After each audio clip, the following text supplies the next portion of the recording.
Hello दोस्तों। क्या आपने कभी सोचा है कि जावास्क्रिप्ट में वेरिएबल और फंक्शन कहाँ स्टोर होते हैं और कैसे एक्सेस होते हैं या हो जाते हैं? ठीक है। आज हम स्कोप और फंक्शन स्टैक को आसान भाषा में समझेंगे। ठीक है। तो पहला हमारा देखते हैं स्कोप क्या होता है। स्कोप का मतलब है कि वेरिएबल या फंक्शन जिसे हम एक्सेस कर सकते हैं, जो एक्सेसिबल हो। ठीक है। तो इसके अंदर हमारे पास कुछ अलग अलग स्कोप्स आते हैं, जिसको मैं पहले लिख देता हूँ। ठीक है।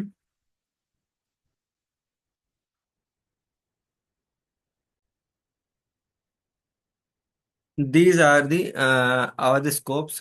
First one is the global scope, functional scope and block scope and lexical scope. ठीक है। इसको हटा ही देते हैं। Okay.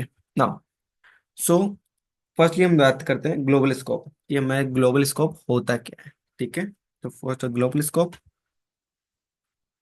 What is the global scope?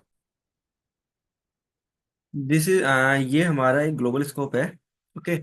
अब इसमें कैसे मैं इसको ग्लोबल करूँ कि जैसे मैंने ये है कि ये मैंने इसको बाहर इंट्रोड्यूस किया इस पर्टिकुलर वेरिएबल को, और इस वेरिएबल के अंदर मैंने वैल्यू डाल दी ग्लोबल कि ये ग्लोबल है। ठीक। अब इस ग्लोबल फंक्शन में इसको क्यों बोल रहा हूँ? क्योंकि ये इस फंक्शंस के अंदर भी एक्सेस कर रहा है। ठीक है। हम कि ये किसी भी फंक्शंस के अंदर ये एक्सेसिबल है, तो ये इसलिए इसका एक क्या हो जाएगा, ये ग्लोबल फंक्शन है। और जैसे अभी ये वेरिएबल है, वो ना इस फंक्शन के अंदर कहीं भी डिफाइंड नहीं है, ना इस पैरामीटर में डिफाइंड है, बट ये बाहर डिफाइंड है, बट फिर भी इसको एक्सेस कर लेगा। तो इस वजह से ये कहते हैं ये है, ये हमारा हो जाएगा ग्लोबल फंक्शन। ठीक है। तो ये मतलब ग्लोबल स्कोप है, ग्लोबल वेरिएबल है, particularly this is global variable. ठीक है। अब बात करते हैं कि ये तो हमारा था ग्लोबल स्कोप। अब बात करते हैं फंक्शनल स्कोप की। बात करते हैं कि फंक्शनल स्कोप क्या होता है। अब फंक्शनल स्कोप के अंदर क्या होगा कि अ, ठीक है। तो बात करते हैं फंक्शनल स्कोप की। ठीक है। तो अब हमने इसमें एक फंक्शन बनाया है जिसको हमने नाम दिया है कि शो लोकल। ठीक है। तो यहाँ पे लोकल जो वेरिएबल हमने बनाया, अब जो लोकल वेरिएबल यानी जो इस फंक्शन के अंदर डिफाइंड है। ठीक है। और उसको हम एक्सेस करते हैं और उसको हम यूज कर सकते हैं। इस टाइप के जो फंक्शंस होते हैं, इसके वेरिएबल्स होते हैं, इस प्रकार के वेरिएबल्स के जो हम स्कोप होगा, इस पर्टिकुलर इसका स्कोप होगा, वो होगा फंक्शनल स्कोप। इसकी इस पर्टिकुलर वेरिएबल की वैलिडिटी इस फंक्शन के अधीन ही है। इसके बाद में इसके बाहर इसकी कोई भी मतलब ये वेरिएबल एग्जिस्ट ही नहीं करता इस फंक्शन के बाहर। तो ये हमारा होता है। ठीक है। तो इसको रन करें तो हम देख सकते हैं यहाँ पे कि इनसाइड फंक्शंस। ठीक है। तो इसके बाद में अब यहाँ पे इसको भी मैं क्या कर देता हूँ, कर देते हैं। अब ना जो हमारा नेक्स्ट आता है ब्लॉक स्कोप की, वही ब्लॉक स्कोप क्या होता है। ठीक है। तो उसके लिए भी फंक्शन लिख देते हैं। तो ब्लॉक स्कोप के अंदर हमने एक ये बनाया है। ठीक है। तो अब इसके अंदर क्या किया है कि इफ ये ट्रू कर दिया, ये मतलब ये रन चलेगा। ठीक है। ये कंपलसरी। सो हमने एक ये ब्रेसेस बनाए। ठीक है। अब ये ब्रेसेस जो है ये पर्टिकुलर एक ब्लॉक का काम करेंगे। ठीक है। तो ये ब्लॉक है। इस ब्लॉक का क्या होगा कि इस पर्टिकुलर जो ये वेरिएबल है, इस वेरिएबल का जो एक्सेस है वो इस पर्टिकुलर ब्लॉक के अंदर ही होगा। ठीक है। आउट ऑफ द ब्लॉक ये हमारे को एक्सेसिबल नहीं होगा। तो इस प्रकार के जो वेरिएबल्स होते हैं जो इस पूरे ब्लॉक्स में, यानी अगर अब इसके अंदर चाहे कितने भी हम फंक्शंस भी बना सकते हैं, उनको एक्सेस भी कर सकते हैं, राइट? तो उनके लिए भी है, लेकिन ये पर्टिकुलर इस ब्लॉक तक ही सीमित है। इसलिए इस प्रकार के जो वेरिएबल्स होते हैं उसको हम ब्लॉक स्कोप वेरिएबल कहते हैं। ठीक है। रन करोगे तो ये आपको जो हमने जो लिखा है वो यहाँ पे प्रिंट हो जाएगा। ओके। नाउ नाउ हमारा नेक्स्ट आता है लेक्सिकल स्कोप। तो ये है हमारा लेक्सिकल स्कोप। लेक्सिकल स्कोप क्या होता है? ठीक है, हम देखते हैं। तो हमारा जो लेक्सिकल स्कोप हो रहा है, इसके अंदर फंक्शंस के अंदर फंक्शंस और उसके उसमें हम कॉलिंग होती है। जैसे मैंने यहाँ पे एक आउटर फंक्शन बनाया। इस आउटर फंक्शंस के अंदर मैंने एक वेरिएबल डिफाइन किया जिसमें मैं बोल दिया कि ये एक आउटसाइड फंक्शन है या आउटसाइड वेरिएबल है। ठीक है। किसके लिए?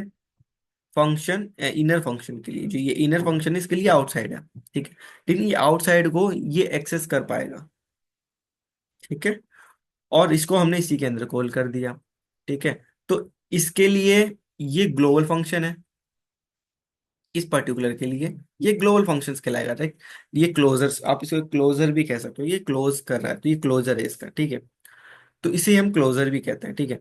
तो ये इसको एक्सेस कर पाएगा, तो इसके जस्ट एक्सेसिबल है, लेकिन इसकी जो लिमिटेशन है इस फंक्शंस के अंदर अंदर है, इसके फंक्शंस के बाहर इसका कोई स्कोप नहीं है।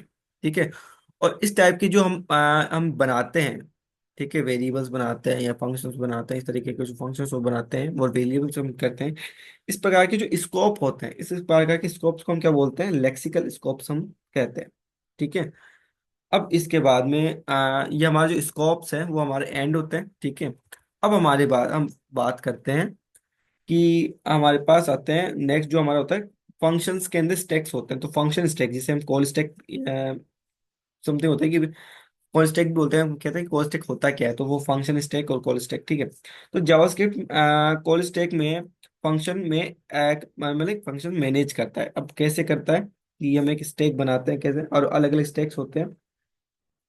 तो हम और यहाँ पे हमारे पास जो होता है फंक्शंस के अंदर एक ही स्टैक होता है, वो होता है call stack, only call stack. ठीक है। तो ये हमारा स्कोप था।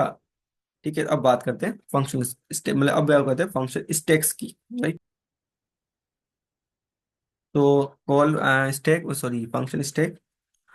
तो इसमें फंक्शन स्टैक में हमारे पास होता है कि कॉल स्टैक होता है, राइट, कि फंक्शन में कॉल जो हम कॉलिंग पे कॉलिंग करते हैं और एक स्टैक में फॉर्मेट में चलाते हैं। तो ये काम कैसे करता है, ये एक्चुअली बात बता दूं कि ये हमारा काम करता है लीफो मेथड में। ठीक है। तो लीफो का मतलब क्या होता है कि लास्ट में आओ और पहले जाओ। ठीक है, लास्ट इन फर्स्ट आउट। ठीक। तो ये उसी के अकॉर्डिंग इसको काम करेगा और उसी के अकॉर्डिंग ये चलता है। ठीक है। तो जैसे इसमें फर्स्ट को कॉल किया तो फर्स्ट में आया, फर्स्ट पे गया। ठीक है। यहाँ पे कंसोल किया, एग्जीक्यूट किया फर्स्ट फंक्शंस। ठीक है। उसके बाद में आ, यहाँ पे कह दिया कि सेकंड पे जाएगा, सेकंड पे कॉल किया सेकंड फंक्शंस पे, उसके बाद में थर्ड फंक्शंस को कॉल किया, उसके बाद में ये फंक्शंस को कॉल किया। तो इस प्रकार के जो फंक्शंस ये होते हैं, इसको हम इन फंक्शंस को हम कहते हैं कॉल स्टैक। इस तरह की जो ये बनाए जाते हैं, इसको हम कॉल स्टैक कहते हैं कि भाई बार बार हम अंदर से अंदर को लाइक कॉल करते जा रहे हैं और वो किसी और पे डिपेंडेंट नहीं है और उसी के अंदर यूज हो रहा है, इनर टू इनर साइड होता है। तो इस तरह के जो स्टैक्स होते हैं उनको हम कॉल स्टैक्स कहते हैं। और ये कुछ इस तरीके से रन होता है, फर्स्ट सेकंड थर्ड जो है कि लिफो मेथड में काम कर रहा है कि लास्ट लास्ट इन और फर्स्ट आउट। जो लास्ट में आया है, मतलब कि जो लास्ट आएगा वो पहले जाएगा। ठीक है। तो लास्ट इन फर्स्ट आउट, तो इसके अंदर इस तरीके के मेथड में ये काम करेगा एग्जीक्यूट। जैसे इसमें पहले जो एग्जीक्यूट करता है, फर्स्ट वाला फंक्शन एग्जीक्यूट किया, फिर सेकंड वाला किया, फिर थर्ड वाला किया। इस तरीके से इसमें ये काम करता है, ये पूरा एक स्टैक के फॉर्मेट में काम करता है। ठीक है। उसके बाद में हमारे पास जो तीसरा होता है, लाइक फंक्शन स्टैक के बाद में आता है हमारे पास स्टैक ओवरफ्लो, कि एक स्टैक ओवरफ्लो भी होता है। ठीक है। तो स्टैक ओवरफ्लो हम ऑलरेडी देख चुके हैं प्रीवियस वीडियो में, तो वही मैं वापस हम देखते हैं।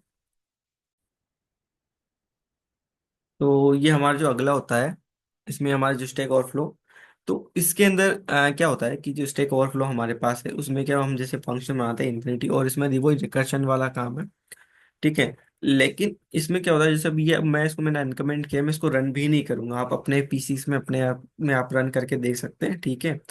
मैं रन नहीं करूंगा क्योंकि इसमें स्टैक ओवरफ्लो हो जाएगा। ठीक है।